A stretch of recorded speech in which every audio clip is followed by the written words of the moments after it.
Yo, yo, yo, Nakama around the world. Welcome back to Conqueror's Haki Corner. It's your boy Vim, Yo, your boy Serge, Yo, and myself, Rook. And we're here once again to bring you another chapter review of One Piece 981, Joining the Fight. but if you haven't already, don't forget to hit the subscribe button. Don't forget to hit the like button. And don't forget to share the video. The more you share, the more we grow. And thank you for everyone that's tuning in and everyone that's joining us on our journey and continues to comment in the section. We appreciate every single one of you. And shout out to all the new subscribers. Love you lot. But we need to break this down. yo, listen, let's chop this up, man, because this was a very, very, very exciting chapter. I don't know where to start.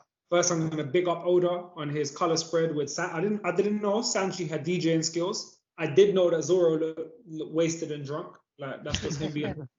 Like we've got Luffy handing out but okay, Luffy selecting the tracks. Obviously, he's the captain. He has to decide what's going to be played, while Sanji cooks it up. And then you go. Now, Surgeon, hold on. Because there's devil in the detail, right? Luffy's track that he selected is Big Sake, the classic song when they picked up Brook. So yeah. Oda don't leave nothing out. I'm telling you now. Yeah. He really, really is good at what he does, but we're missing a few people. We ain't got Jinbei, we ain't got Robin, we ain't got Frankie. So they must be all having a threesome somewhere else. You know, Robin. Pause if there's too many kids watching. All right, we pick up where we left off, and boy, I have to say, man, Kid gave a good punch to Apoo. It's been a long time coming. That brother deserved it. I won't even call him a brother because he's not even worthy of such a title, yeah. And obviously, like Queen's just clocking that he got lied to back by Babanuki, and they're just wondering like how the hell are all these boys out of Udon? But it's got so peak that he's saying, listen, I know you like they saying we can't bring them in alive. I know you wanted them alive. He says, listen, you got permission to kill, take these boys out. Now, what I want to talk about with you guys, and how do you guys feel about this? So when there's that little dialogue exchange between Apoo and Kid, because obviously Kid draws him close and says to him, like, you're a dirty little snake, I should have seen it coming, blah, blah, blah. But then listen to Apoo's response, man. Wake up to the real world. What kind of alliance between pirates is ever going to have a happy ending? I thought you were already dead. So this is the thing, yeah? Is that like foreshadowing that Big Mom and Kaido is going to come to our wreckage soon? Oh, 100%. Sneaky like that. See, the funny thing is the parallel of optimism and pessimistic, and also understanding that the weaknesses of individuals. So Apoo had already understood that, you know what, I'm not going to make a difference in this game. This is as far as I can go. I'm going to keel over. Kid is the kind of captain, and he said it on Soporio Pocolovo. He said, anyone that laughs at me, that doesn't say they want One Piece in the New World, isn't built for the New World. Because ever since I left on my journey, they were laughing at me. But it goes to the point of they will do anything to achieve that dream, even if that means an alliance. Yep. Now, Kaido and Big Mom, whatever their dream is as an alliance, like Apoo rightly said, will only end in failure because there's too much characters in a mix, and they're too powerful to not like that. There's always going to be something they're going to have against each other. Mm. And then Apoo gets his shot in.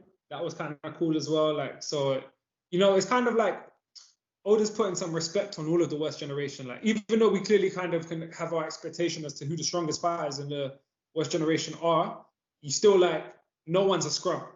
Like, scrub. And I think that's what he wanted to point out by giving him that hit. But then obviously I got excited when Kid's face is just like, okay, you want it? Let's do this. And then we finally get to see what the numbers look like.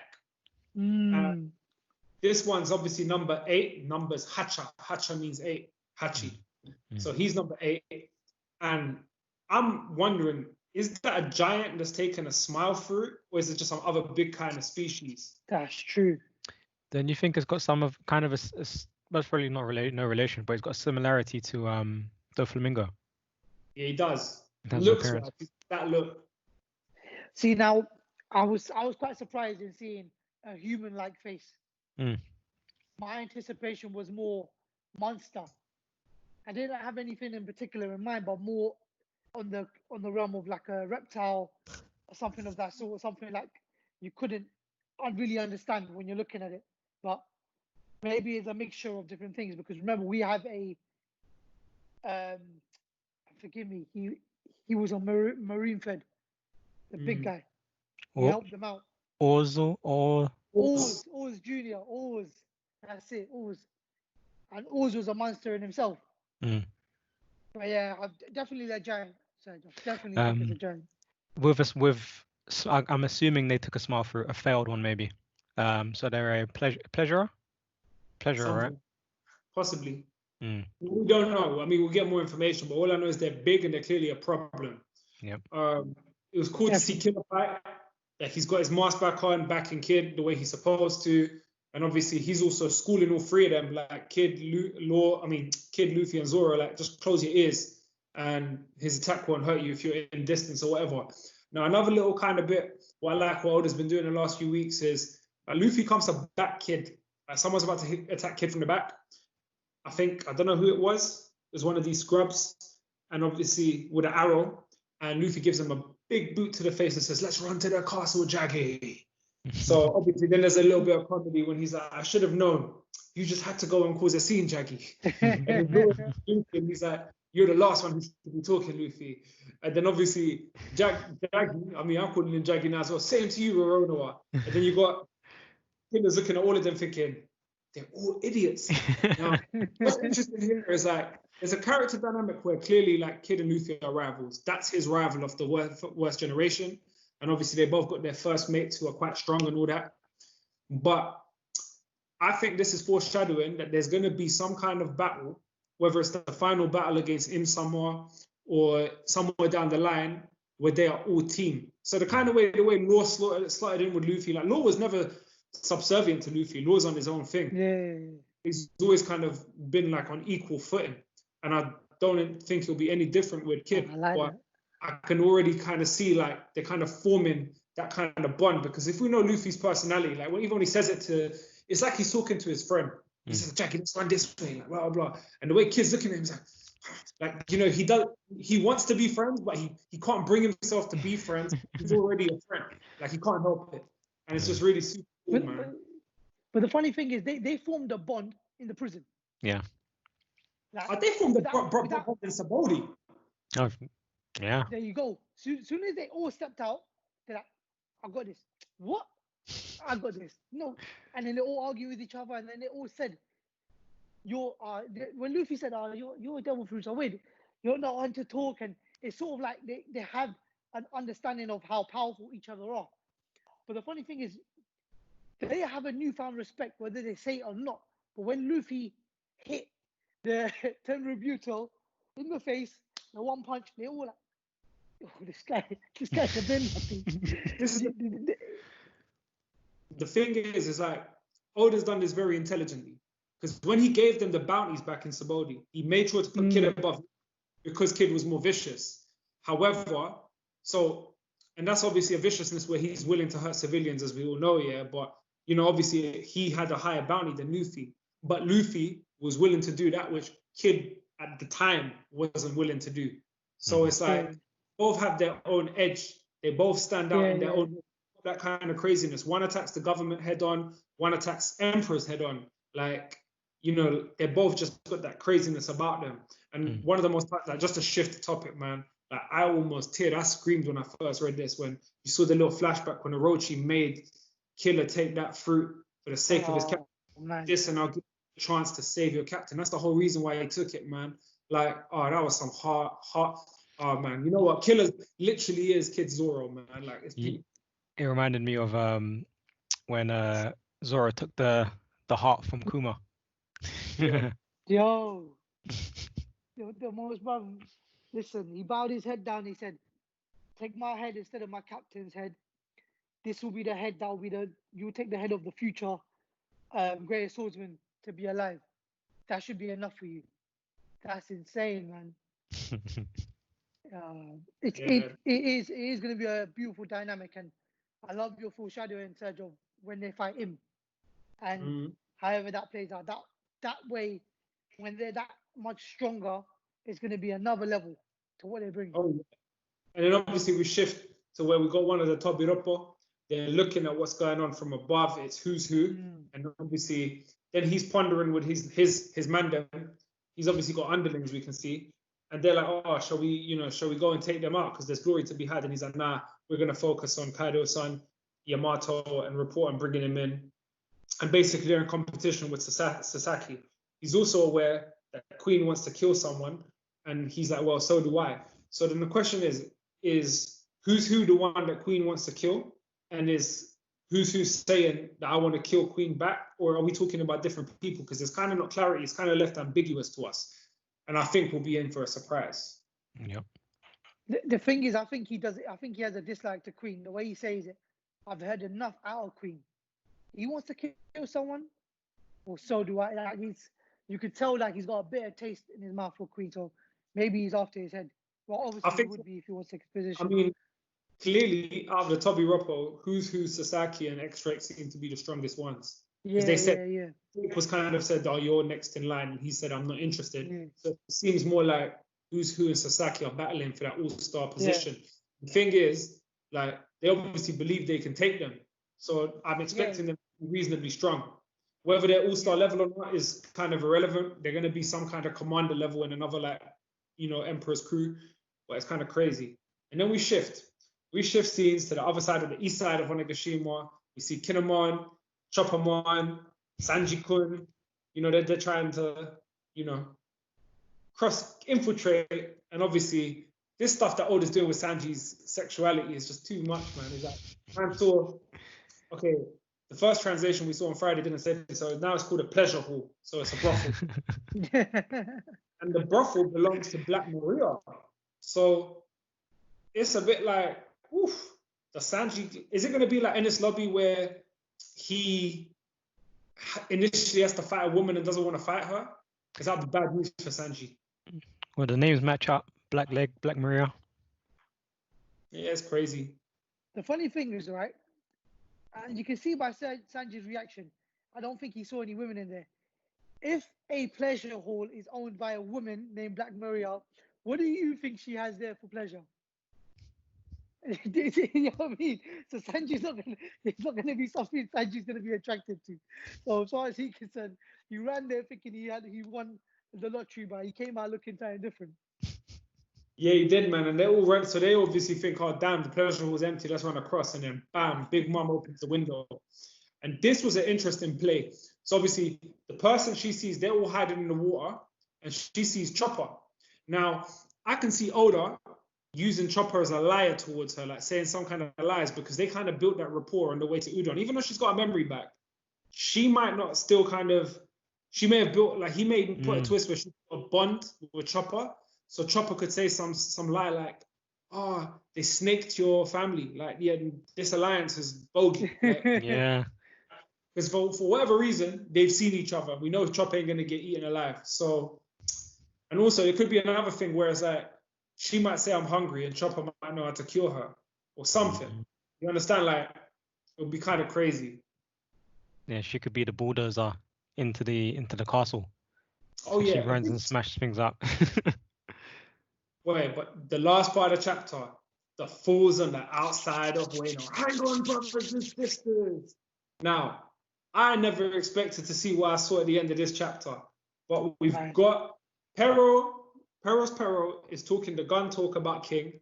So even though they're aware that they've made an alliance, but he's like, you haven't seen the last of us, King. Question, so this is another thing. Why is there no other way into this country, yeah? But there is another way into this country. So if they've made an alliance, why hasn't Kaido told Big Mom to tell her children to come the way the numbers came?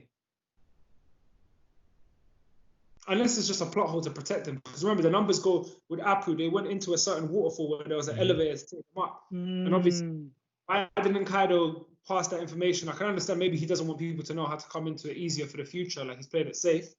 But an alliance is an alliance. Well, when you think about it, Big Mom came there for a reason. Maybe Kaido's got a reason for allowing her to join. Yeah. Hidden agenda. But this is the thing now. All the siblings have very different responses, and there was a few interesting ones. So you got Pero, who doesn't trust the alliance. He's like, bro, this is crazy, man. Like, bro, they're our enemies, like whatever. And then obviously you got Smoothie, who's like a commander. She goes, Mama decided, we follow. And then we got what's his name? The genie guy, Daifuku. All right. So and then Daifuku is obviously an alliance, and I remember why we're here in the first place. And you see them all kind of get angry, like, yeah, we're here to cut off Straw Hat's head to save face for our crew because he embarrassed us. Because like obviously publicly, Big News Morgans, that's how Luffy became the 5th emperor. But then Flambe is just like, I don't really care about all of that. I just want Kaido to be Kaido's new favorite. Like, what's that about? Now, the 3 things that come to my mind when we're talking about the Big Mom Pirates being in town. Why didn't Katakuri go with them? That's the question. So, I mean, the first reasonable assumption we can make is someone has to protect Whole Cake Island because Big Mom's leaving herself. So she's going to leave the very next strongest person behind. Her alone is a problem with the Beast Pirates, so she doesn't really need Katakuri, yeah? But the fact that she's moved away and Blackbeard knows that, I honestly believe at this point, Blackbeard has gone to Whole Cake Island to rob her poneglyph. Because this is the way... Ooh. Hold on, because this is what happened last time. With the whole Marineford distraction, he used it as a way to build his crew. So he went into Impel Down, afterwards collected, like, after everyone was said and done with Impel Down, he went there. Then, now, because he obviously wants the One Piece, so he'll want a road poneglyph. If he knows Big Mom and Big Mom's... Does Katakuri die? Katakuri either gets, I don't know about die, but he'll get beaten and taken and whatever. Like, he'll be left in a bad way. And I still expect him to show up to Wano. Like, I think, because obviously the Blackbeard crew is strong enough. I think he might get taken prisoner. Oh, most definitely. It could be. You know what? They could even, I wouldn't be surprised if they killed him to take his ability. Yeah. Like, there's so many things that can happen. But I think there's a lot of like attention to the detail as to why certain people are here and why certain people are not. Now, this was funny. So Pero gets excited. He's like, yeah, this is where we saw that hateful king. And then he looks up and he sees a bird and he's like, huh? King, not again. No, it's not him. And you know what? This got me on edge of my seat, man. Marco the Phoenix, former Whitebeard leader of the 1st Division. So the story about the Big Mom Pirates Alliance was true after all. Well, let's knock you out of the picture. Phoenix Brands. And then he knocks them down. They're falling. And this is powerful what he said. Next time you show up, the times may have moved on a bit more than before. So this is more foreshadowing. And as they're going down, then going past another ship, which is Nekomamushi ship. I don't know why he didn't just show Nekomamushi and Izo's face, because we know that's exactly who it is. But many questions, man. So if Marco's in town, there has to be a fight between Marco and King. Yeah, well, there you go. Yeah. So the black, whatever the legendary bird. But then the thing is, it's like, I don't know how I feel about that, because I think King is for Zoro to beat.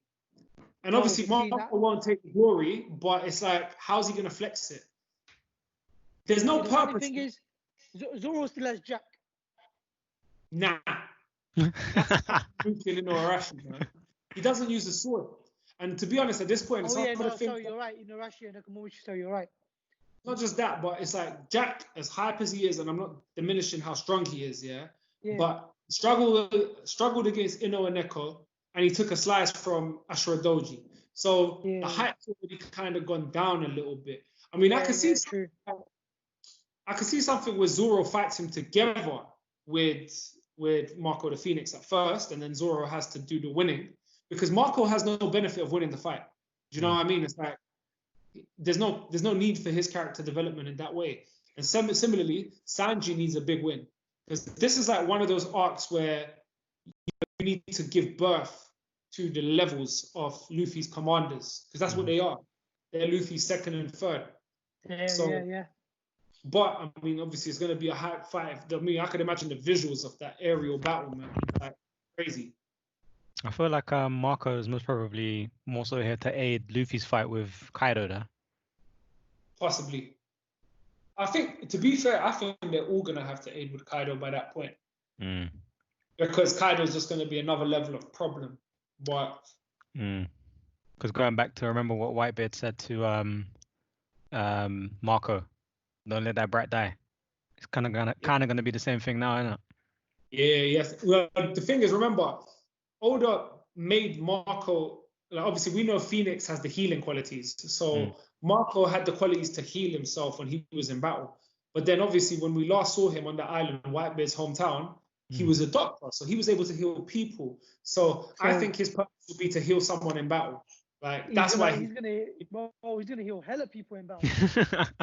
I think we got to reserve him for the special ones, maybe Luffy and Zoro and Kid and stuff like that. Or we'll see. Bro, it's a one hit KO with Luffy.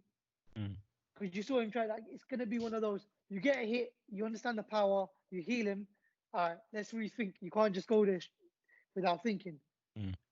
So it's a bit weird though, because what do you reckon Marco was trying to tell Nekomamushi to pass on to Luffy for him to be here?